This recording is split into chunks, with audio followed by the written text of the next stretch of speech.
NXT's Takeover event, Respect, is this Wednesday night. And what a night it will be. I mean, God.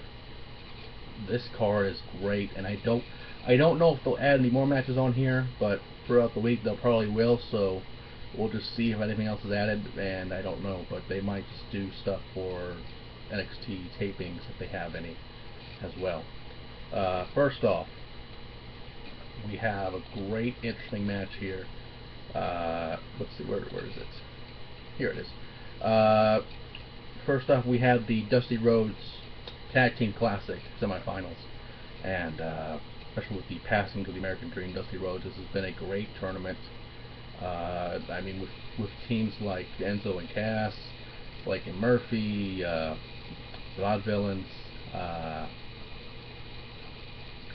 don't even know if that might have been actually a Teddy rematch. I'm not sure if that's what it's on. Has an interesting little thing there, but oh well. But you also had some interesting teams like where are they? Johnny Gargano and Tommaso Ciampa, who was a very interesting tag team, and among many others. But semifinals are very interesting nonetheless. We have Finn Balor, the NXT champion, and Samoa Joe facing the Mechanics, Scott Dawson and Dash Wilder.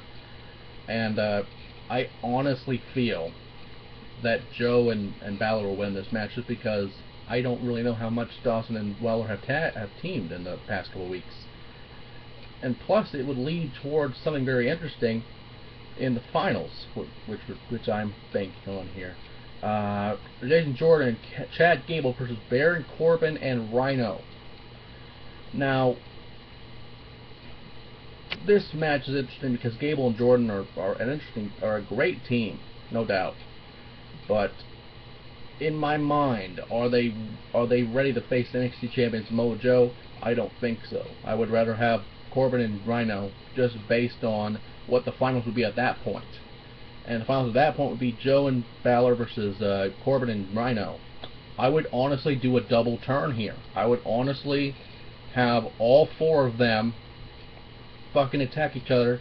That way you have Joe and Balor for the NXT title at a later date, and then Corbin and Rhino can go at it again, and we'd have a true Dusty finish in honor of Dusty Rhodes.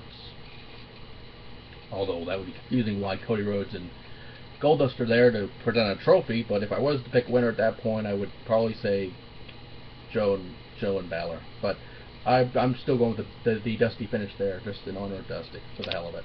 And we have another match, an interesting match, Apollo Crews versus Tyler Breeze. Now, Apollo Crews, the former Uhaa Nation, debuted against Ty Dillinger, the last Takeover event. And I can honestly see the same for Crews. I mean, Crews has been dominant in his past few weeks on the card. And Breeze, I would rather have him in a match with Bull Dempsey, because they were a tag team in the tournament, and they didn't want to get along, and unless that's already happened, I doubt it. But Crews all the way. And actually no, we have one more before that. Asuka, or Asuka, or however you want to say it, but the former Kana faces Dana Brooke in an interesting matchup, to say the least. This match came about when Kana, or Asuka, or whatever you want to call her, was signed by William Regal. I believe it was last week, or this week, or one of the weeks, 2 weeks ago maybe. But yeah, because of that, this match will happen, and I can only assume that Emma will be at ringside for this match. But you want to make this person go strong on their debut, so it only makes sense that Asuka would win her debut. Plus, if you have not seen Kana in the ring before, you're in for a treat for sure when you see this person. The same goes for Crews as well. And finally, a 30-minute, first ever, at least in my mind, it's probably happened before, but the first ever Iron Woman match, not just in WWE history, but in NXT history. I mean, as far as I know, it's the first Iron Woman match in history. Now, I'm sure some independent promotions have done some work in a NXT ring, or actually no, I've done an Iron Woman match in general. It's hard to say because It's something we've never seen. It's like a last moment standing match, even though those have happened as well, but not in a WWE sense. And the fact they're getting half an hour for this, I would have rather had them go an hour and extend the NXT thing up to 3 hours maybe. But you know, it is what it is. And Bayley just winning the title, it would not make sense for Sasha Banks to win the belt unless you're wanting her to come out with the belt on Raw or something. But for Bayley, she just won the belt in the last Takeover event, so it only makes sense for Bayley to retain the title. It'd be a close match for sure, but I don't know how close it would be. It depends what you're wanting to do for Sasha Banks moving forward to the main roster.